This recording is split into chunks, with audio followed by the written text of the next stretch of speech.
So I've shot about 5,000 rounds through my M16A4 clone, which is built off a BCM 20-inch standard government profile upper receiver group. So I wanted to use this time to give my thoughts and opinions of this rifle and this upper so far. I'm going to focus less about the cloning aspect and how I found all the parts, and more on how the rifle has held up since I built it. So I'll actually start by summarizing the video. If you are looking into the cloning aspect of things, or if you just want a 20-inch barrel to upper receiver group, and you don't mind maybe not the lightest thing or a front sight base, then this is definitely something worth checking out. However, if you are looking for the lightest, the most modern kind of gun out there, and you want something more maneuverable and compact, then this isn't for you. So I'm going to talk about 4 areas that I always find to be important when I'm judging a firearm. First is off its accuracy, knowing that a good amount of that has to do with the shooter, but accuracy is one of them. Also the reliability of the firearm, and then also what do I like about it and what don't I like about it. And hopefully by me sharing these things with you, you'll be able to make more informed decisions as well. But before I actually go into the 4 of those, I do want to give you some context and some background of how I've been using this gun, just so you understand what my experience is with this. So I bought all the major parts of this gun, specifically the upper receiver, the lower receiver, the internals, and the rail, in about 2019 or so, and I wanted to intentionally make it look like of the M16A4 rifle, just because I love the gun so much. The ACOG on here came a little later, but since then, I've basically been using this gun almost exclusively as a longer distance rifle. Right now for me, that's just up to 200 yards because that's all I'm able to shoot at my range. But I know it can go a lot farther than that. While I always knew this would be a heavy gun to have, and I do feel that if I'm at the range for a while, I will notice this, I was still very pleasantly surprised at how comfortable it felt in my hands and how easy it was to control what is already a very mildly recoiling round, 5.56. And while I do have an M4A1 clone that I've featured quite a bit on this channel as my main gun, I actually do find this M16A4 clone to be the most comfortable one to shoot. And I attribute this basically all to the weight and the length of pull, but obviously there are downsides to these, which we will talk about today. For me, with this upper receiver group and the M16A4, I'll kind of like lump them together, but the upper is kind of where a lot of the action happens, right? I have never found this rifle to be inaccurate through fault of its own. Anytime I've gotten poor groups or missed shots, I feel like it's always because of me or the shooter. And I attribute most of this to the fact that when I got my ACOG, the scope that's on this rifle, I had to learn a lot of those new fundamentals and techniques of shooting at longer distances. So anytime I got poor groups, I attribute it to me. So when I'm just shooting plain Jane M193 5.56 from 100 yards at a bench rest, just sitting, I've always gotten good groups, or at least acceptable groups, I would think, for this kind of rifle.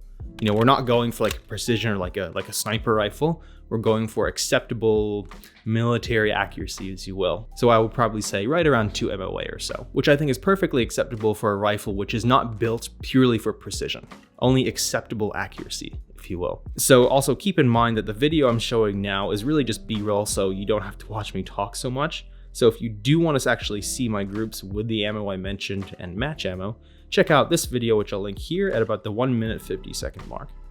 And the final thing I'll note about accuracy too is that throughout the few years that I've had this gun, I've never noticed any decreases in accuracy, which is good. So that speaks to the barrel as well. So the second area I wanted to talk about is the reliability of this gun.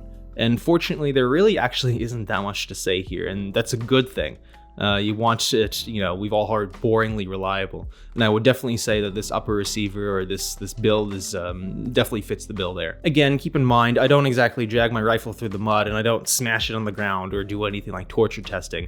But I've always found that the build quality is good. There are no poor tooling marks or sign of poor craftsmanship. The fit and finish is great and the action is very smooth, you know, with the proper maintenance and lubrication. And again, just boringly reliable, which is a very good thing. I will say I have bought cheaper firearms and firearm parts before, whose names will go unmentioned. And I have noticed a difference in craftsmanship, particularly around either tooling marks or just scratches or, you know, fairly big, but nothing impacting functional. Scratches in the receiver as well, just straight out the box.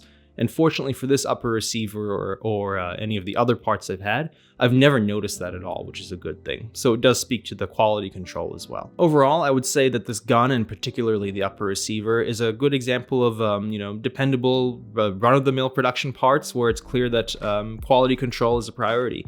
And because of that, I can trust the gun whenever I shoot it, which obviously is a very big thing that you want in a gun. So when I talk about this upper receiver group, obviously there's the barrel and the bolt carrier group, which are both very important.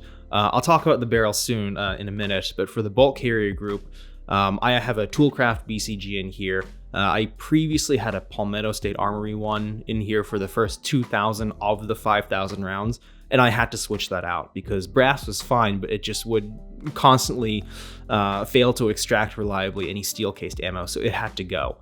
So instead I switched out for a Toolcraft BCG, which I've been using for the past 3,000 rounds or so, and that definitely cured the problem. Tool ammo, wolf, anything, and just your normal brass. Steel or brass, it runs just fine, which is good. And the only reason I didn't go with the BCM BCG in order to kind of, like round it out and be consistent with my parts is really just the logo, to be honest. I didn't want my rifle to be a billboard, and BCM has that fat logo on the side. I just didn't want that. So that's really the only reason. It was no knock on reliability or anything. So now that we've talked about accuracy and also reliability, what exactly do I like about this gun? So there's that clone aesthetic side of things, but what about the actual kind of handling and performance? Well, one thing that really sticks out to me that makes this rifle different is the A2 stock. Clearly a bit of an older part there, but I think having the fixed butt stock, the length of pull, it really is good. I think it's, as I said before, one of the most comfortable guns that I have to shoot, and I think that's the length of pull of the A2 stock being fixed really helps. Now, of course, having an ACOG on here with a really short eye relief definitely kind of creates some adjustment as opposed to with a carry handle or with like a non-magnified optic. But even so, I found it just incredibly comfortable to shoot, and having a fixed stock adds that sturdiness to it, and so that adds the comfort. And when the rifle is positioned properly in my shoulder, it's just a joy to shoot, as you can tell from what I'm saying here. And so that is a big plus about this gun. And I mentioned this earlier, but another thing that I do appreciate about this rifle is the craftsmanship of the parts. I've always seen as the gun that I've had here as a good example of run-of-the-mill production parts with very good quality control, and that's exactly what I wanted. Nothing fancier and nothing less, and that's exactly what I got. So that definitely makes me always feel comfortable and confident in my rifle, that it'll always go bang when I need it to.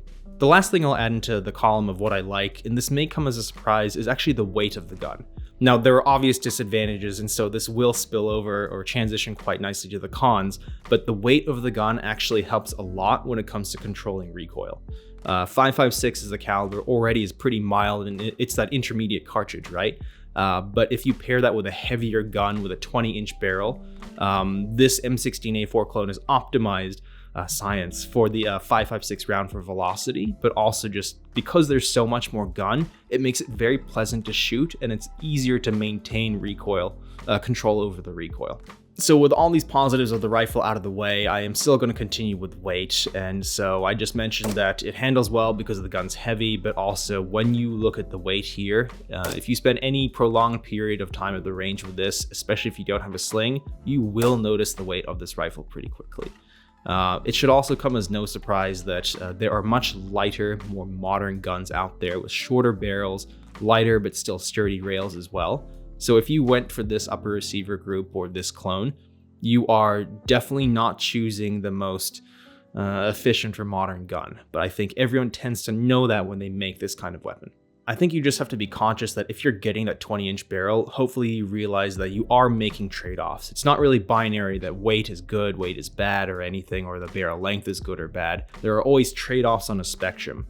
So in this case, you're going to get a more lighter recoiling gun that is optimized for 5.56, as I mentioned, but it's heavier, and that does have downsides to it. The second consideration I have about this gun is that if you get it, you will likely be using a non-free floated rail on front, which means you will have a potentially less accurate weapon, unless you do some modifications, which aren't the most complex, but aren't exactly the easiest either. So for my use, this really isn't an issue at all. I knew all of this going in, that I would be getting the Knight's Armament, the M5 rail, and so I knew it would be non-free floated, so I don't really care.